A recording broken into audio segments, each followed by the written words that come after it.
Good Thursday morning to you. I hope you have a great day.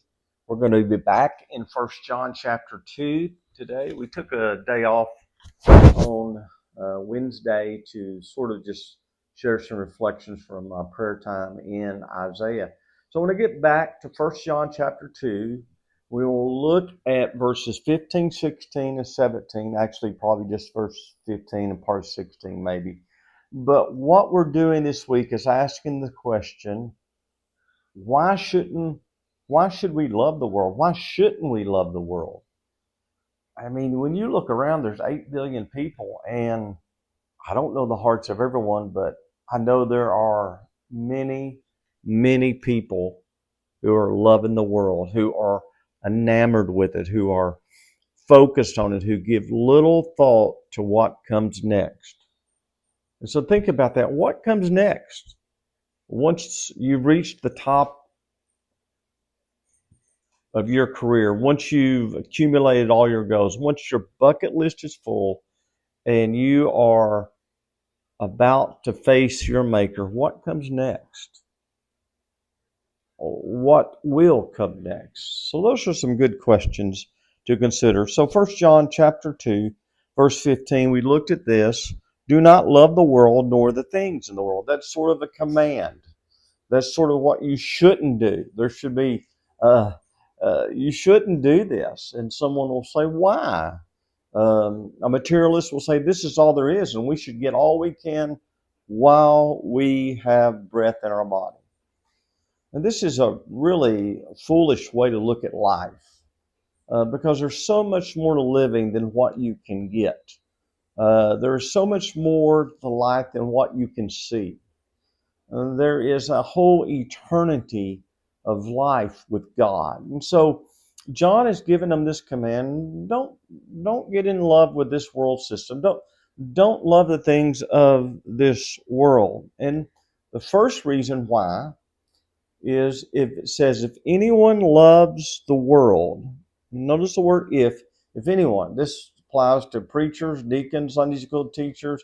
It applies to anyone, the most religious person, the most moral person, the most powerful person, the richest person, the most charming person, the most famous person, whatever it is. If anyone loves the world, and then that hand comes up and slaps us in the face, that hot cup of coffee comes out of the cup and just sort of says, wake up, because then John says, the love of the Father is not in him. Let me read it all without comment. If anyone loves the world, the love of the Father is not in him. So this is an impossibility.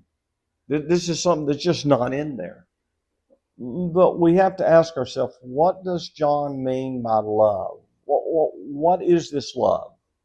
Because obviously we can love a good sunset. We can love for the Hogs to win in football. We haven't done that much loving this year with the Razorbacks, have we? There's a lot of things we can love. We can love a good ice cream cone. Man, nothing beats an ice cream cone. And my favorite still is Chick-fil-A. Love it, love it, love it. Ice cream.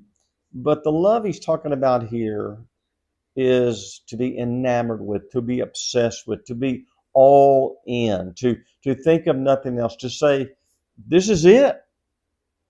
And so John is saying, don't let that be the mark of your love. Because if you're all about this age, then you don't know the Father. Because the Holy Spirit works in us. And he begins to give us an appetite for the things of God. And friends, the things of God are so much better. They really, really are. You know, I'm 61, looking at 62 and thinking about all this stuff about when to get Social Security, when to retire, and all those fun things. But can we just say this? This is something I've been thinking about. I've come to the conclusion that there's nothing in this world that I want more than to know the Father and be known by Him. And so I don't want to chase after dreams that are going to die with me. I want to chase after the Lord who's going to walk with me into heaven.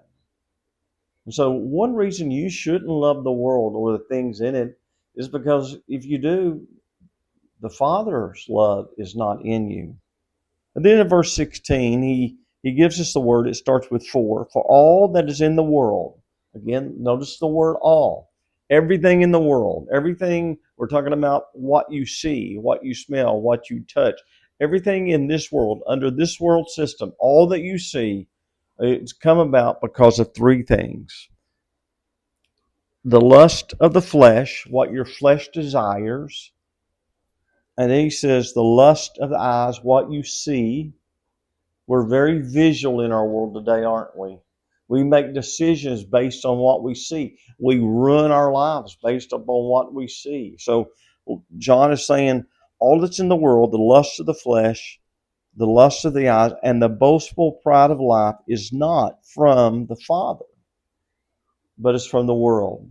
So we begin to see today that to love the world is to really reject the Father and not have the greater love in you.